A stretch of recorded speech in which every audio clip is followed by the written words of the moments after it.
Salam, bugün mən sizə coğrafya test toplusu 2025-ci il 2-ci hissə deməli son məsələlərin video dərslərini izah edəcəyəm.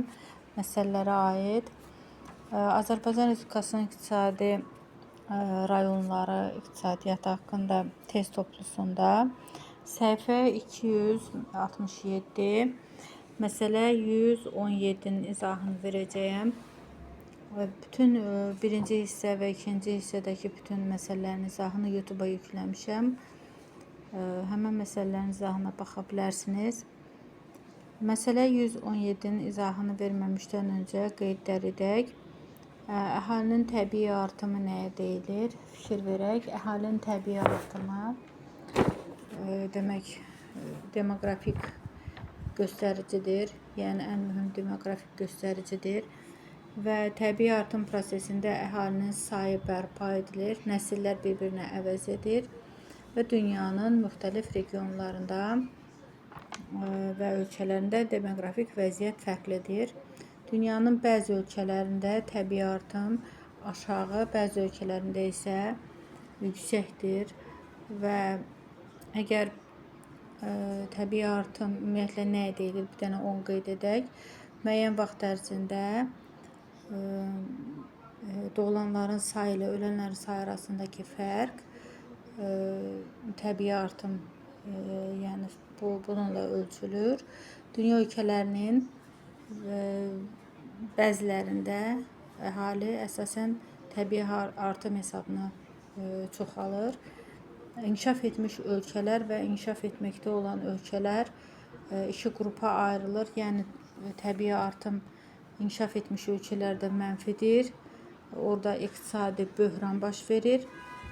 İnkişaf etməkdə olan ölkələrdə isə tərsinə iqtisadi demoqrafik partlayış baş verir və ikinci tipə aiddir. Əhalinin təbii artımı ikinci tipinə aiddir. Burada göstərilir birinci tipinə aid olanlar və ikinci tipinə aid olanlar. Demək, inkişaf etmiş ölkələr birinci tipə aiddir. İnkişaf etməkdə olan ölkələrdə isə təbii artım ikinci tipinə aiddir.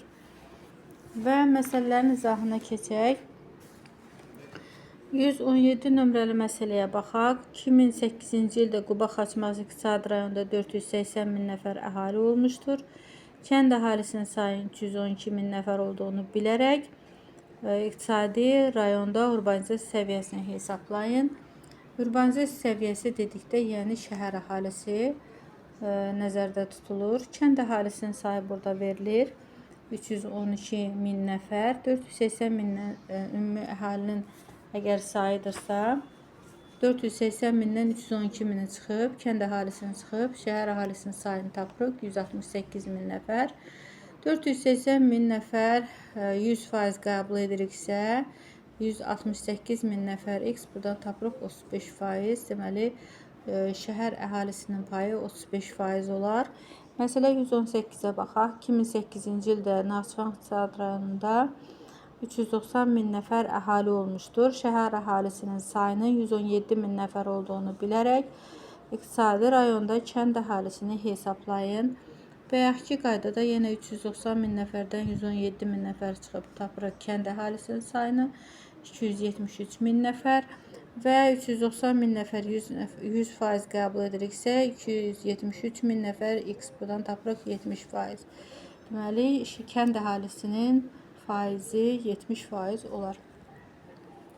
Məsələ 119-a baxaq. Dağlıq Şirvan iqtisadi rayonunun sahəsi 6130 kvadrat kilometrdir. Əhalinin orta sıxlığının 53 nəfər kvadrat kilometr olduğunu bilərək əhalinin ümumi sayını hesablayın nəfərlə qeyd edilir. Sıxlığı tapmaq istəyiriksə, biz ölkə əhalisinin sayını ölkə ərazisinin sahəsinə bölürük. Burada rəqəmləri yazıb tapırıq 324.890 nəfər.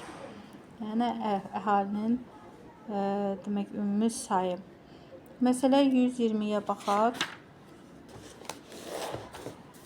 Dağlıq Şirvan iqtisadi rayonunun sahəsi demək 6000 kvadrat kilometr, əhalisi 322.200 nəfərdir. Lənkəran Astara İqtisadi rayonununki isə əhalisi 822 min nəfər, sahəsi 6000 kvadrat kilometr təşkil edir. Bu iqtisadi rayonların əhalisinin orta sıxlığı kəmiyyətləri arasındakı fərqi hesablayın və hər kvadrat kilometrdə neçə nəfər olar. Burada da bayaqki qaydada yenə də sıxlıq düsturundan rəqəmləri yazırıq. 322.200 nəfəri 6000-ə bölürük, tapırıq 53,7 nəfər kvadrat kilometr.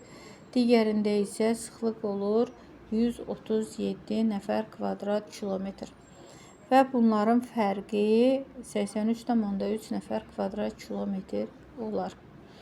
Məsələ 121-ə baxaq. Naxçıvan Muxtar Respublikasında 2005-ci ilin əvvəlində əhalinin sayı 380 min nəfər, 2012-ci ilin əvvəlində isə 421 min nəfər olmuşdur.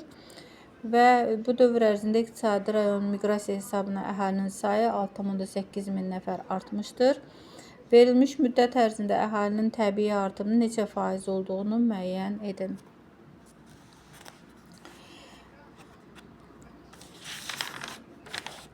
$421 mindən demək 380 mini çıxıb, tapırıq artımımız olur 41 min nəfər. Bu ümumi artımımızdır və ümumi artımdan biz miqrasiya hesabına artımı çıxırıq. Miqrasiya hesabına artım demək 6800 nəfər. 6800 nəfər isə miqrasiya hesabına deməli təbii artım 34200 nəfər olar. Bizdən faizlə soruşur, deyir neçə faizdir? 380 min nəfər 100% qəbul ediriksə, 342 min nəfər, 34200 nəfər x buradan tapırıq 9%. Deməli 9% olar təbii artım. Deyir neçə faiz olduğunu müəyyən edin. 9% olar. Məsələ 122-yə baxaq. Lənkəran Astara İqtisadi rayonunda 2021-ci ilin əvvəlində əhalinin sayı 950 min nəfər. İlin sonunda demək 956.650 nəfər olmuşdur. Hər 1000 nəfərə olan artımı hesablayın. 1000 nəfərə olan artımı bizdən istəyir. 956.650 nəfərdən çıxırıq 950.000 nəfəri tapırıq. Demək 6650 nəfər. 950 min nəfər demək ümumi artımımız 6650 nəfərdirsə 1000 nəfərə 7 nəfər olar. Məsələ 123-ə baxaq. Demək Şəki-Zaqatala İqtisadi rayonunda əhalinin sayı 635,8 min nəfər, əhalinin orta sıxlığı isə hər kvadrat kilometrdə 74,8 nəfərdir. Quba-Xaçmaz İqtisadi rayonunda bu rəqəm müvafiq olaraq 562,9 min nəfər və 86,6 nəfərdir. Şəki-Zaqatala İqtisadi rayonunun ərazisi Quba-Xaçmazdan neçə min kvadrat kilometr çoxdur. Yenə də sıxlıq düsturunu yazırıq. Burada rəqəmləri yazıb tapırıq. Demək ölkə ərazisinin sahəsini tapırıq 8500 kvadrat kilometr. Digər rayonda isə demək 6500 kvadrat kilometr olar. Və onların fərqi 8500-dən 6500 çıxıb tapırıq 2000 kvadrat kilometr. Məsələ 72-yə baxaq. Səhifə 290. Ölkədə dəmir yollarının uzunluğu 25.000 kilometr, orta sıxlıq hər 100 kvadrat kilometrdə 5 kilometrdir. Əhalinin sayının 10,5 milyon nəfər olduğunu nəzərə alaraq, onun orta sıxlığını hesablayın nəfər kvadrat kilometrlər. Demək, əvvəlcə biz bizə qeyd edir, biz ölkə ərazisinin sahəsini tapmalıyıq. Əgər dəmir yollarının uzunluğu 25.000 kilometrdirsə, biz sıxlıq düsturundan biz bilirik ki, sıxlığı tapmaq üçün ərazini, məsafəni, yəni yolu ölkə ərazisinin sahəsinə bölürük. Əgər 100 kvadrat kilometrə 5 kilometr düşürsə, 1 kvadrat kilometrə 0,5 kilometr düşər. Bunu təyin etdikdən sonra əgər 1 kvadrat kilometrə 0,5 kilometr düşürsə 25.000 kilometr x. Buradan tapırıq 500.000 kvadrat kilometr. Demək, ölkə ərazisinin sahəsi olur 500.000 kvadrat kilometr. Yenə də əhali sıxlıq düsturuna, digər sıxlıq düsturu isə əhalinin sayını ölkə ərazisinin sahəsinə bölürük və rəqəmləri yazırıq. 10.500.000-i 500.000-ə bölürük və buradan tapırıq 21 nəfər kvadrat kilometri tapmış oluruq. Yəni orta sıxlığı tapmış oluruq. Məsələ, sonuncu məsələmizə baxaq. 73 nömrəli məsələyə baxaq. A ölkəsində daşınan yüklərin 32% dəmir yolunun, 23% boru kəmərinin, 15% və ya 22,5 milyon tonu isə su nəqliyyatının payına düşür. Yük daşımalarda hava nəqliyyatının payının olmadığını nəzərə alıb, avtomobil nəqliyyatı ilə daşınan yüklərin miqdarını hesablayın milyon tondan. Biz fikir verək, demək, su nəqliyyatının payına baxaq.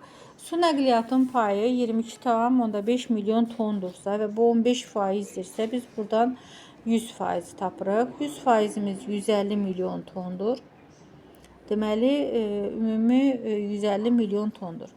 Sonra digər, demək, nəqliyyat, yük nəqliyyatlarını tapaq. Daşınan yüklərin miqdarını tapaq. A ölkəsində daşınan yüklərin 32%-i dəmir yollarının payına düşür. 32% düşürsə 150 milyon ton, 100%, 32% 48 milyon ton. Bu olur dəmir yollarının, deməli, dəmir yolları ilə daşınan yüklərin miqdarı. Sonra 23% boru kəməri. 23% boru kəmərdirsə 150 milyon ton, 100%, 23% 34 milyon 500 min tondur. Bu da olur boru kəmər. Və bunları toplayanda 22,5 milyon ton üzərinə 48 milyon ton üzərinə 34,5 milyon tonu gəlib. Ümumi, demək, daşınan yüklərin miqdarını tapırıq 105 milyon ton. Və bizə qeyd edir ki, hava nəqliyyatı, demək, hava nəqliyyatının payı olmadığını nəzərə alır. Və ümumi bizim, demək, 150 milyon tondan çıxırıq, 105 milyon tonu tapırıq 45 milyon ton. Yəni, avtomobil nəqliyyatı ilə daşınan yüklərin miqdarını tapmış oluruq. Bu da olur avtomobil nəqliyyatından daşınan yüklərin miqdarı. Yəni, 45 milyon ton tapmış oluruq.